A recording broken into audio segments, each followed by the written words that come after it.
everybody, I'm Joker from Group 3 and today we are going to talk about the greatest accounting scandal that has ever happened in the world and how to analyze the case with business ethic theories.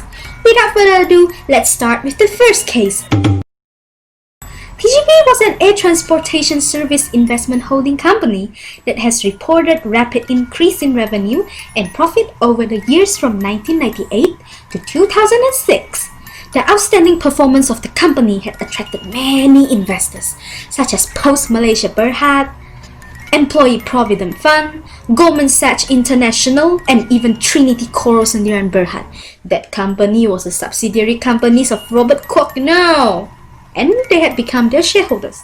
However, during the year 2007, while TGB was seeking for Deloitte to audit their financial reports of the year 2006, Deloitte had refused to approve the reports because there was lack of supporting documents for certain transactions.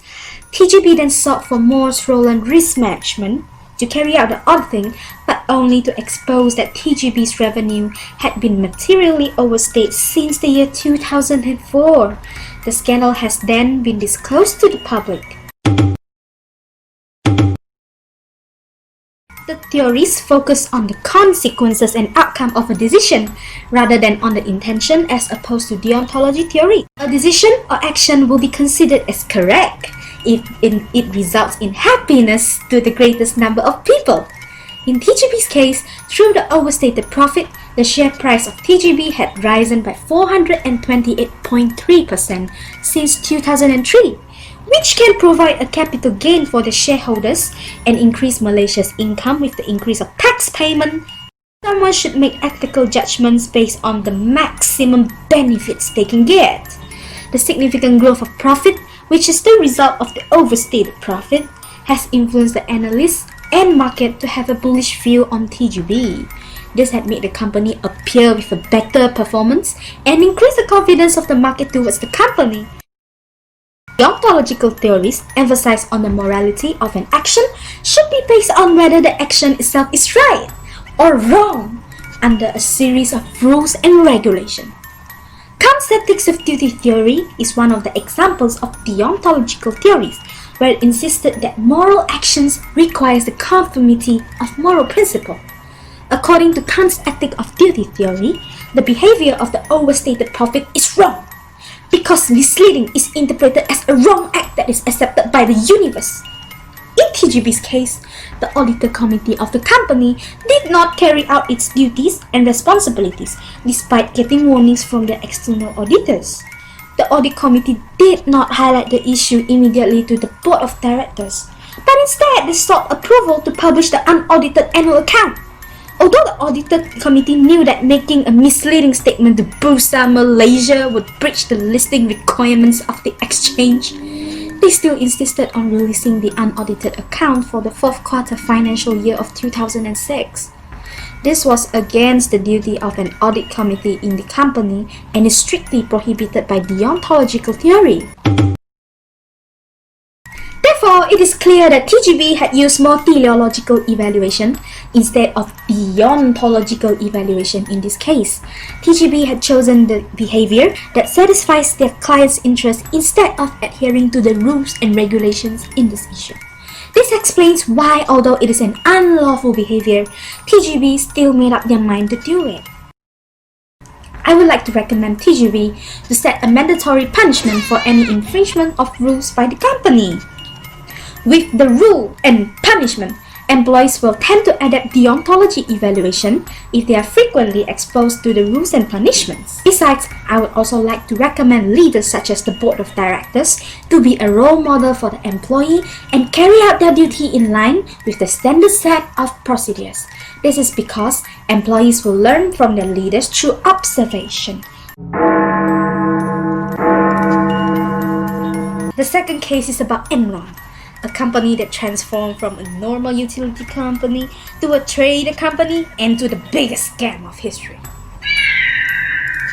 Enron had introduced a new method which is called the mark-to-marketing accounting, which the company will write down their profits in their books of the day. The deal was signed despite they had not received any money yet, and this allowed the company to worth more paper than it actually had. In other words, the company is earning whatever amount of profit written on the book by anyone. And Enron used the false information to attract people to invest heavily in their company. Enron had made up a grading system to their employees so that their employees are driven to participate in the scheme. And Enron secretly fires off anyone who doesn't want to listen to them. Enron had also done other things such as insider trading to drive out the stock prices, and being well connected politically so they can manipulate the price, electricity. Enron even bribed one of the former biggest accounting firms, Arthur Andersen, to oversee the accounts posted by Enron. The truth was then unraveled when Enron executives started to sell off the share by the summer of 2001 and resulted in a huge drop in their share prices. This had drawn the attention of the Judiciary Agency, and the agency started to investigate Enron particularly. After all, Enron had admitted their scheme and overstated their profit by $586 million since 1997. In the end, the share price of Enron dropped rapidly, and Enron decided to file for bankruptcy by December of 2001.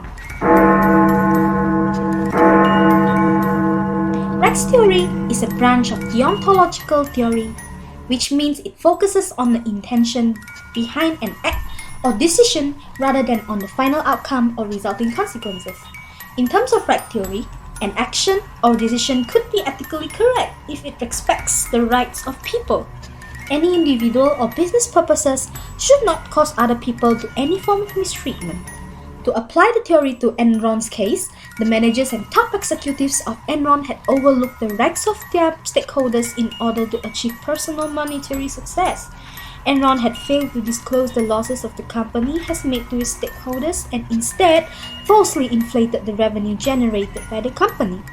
Besides, Enron had also manipulated their stock market by various methods, such as inducing mark-to-market accounting and insider trading, which results in inflated revenue and false financial information delivered to the stakeholders. Thus, Enron has behaved in ways that entirely neglect the rights of the stakeholders. Aristotle's virtue theory is an approach to ethics that emphasizes an individual's character as the key element of ethical thinking, rather than rules about the acts themselves or their consequences. Virtue theory says that if we can just focus on being a good person, then the right action will follow effortlessly. Enron's company clearly does not follow the virtue theory, which is evidenced in the dishonest behavior of posting misleading financial information executed by the top management and their employees. The employees of Enron were using confidential data to manipulate its stock so that they are able to make money and get bonuses for themselves. Jeff Skiing, as the top executive of Enron, however, did not investigate the unethical behavior. Instead, he encouraged the behavior as long as it was making money for the company and himself. The virtues of humans such as honesty, self-control, and respect obviously did not practice by Enron and totally go against with Aristotle's virtue theory. In conclusion, we found that Enron had not implemented the theory of Rex and Aristotle's virtue theory in their evaluation and decision.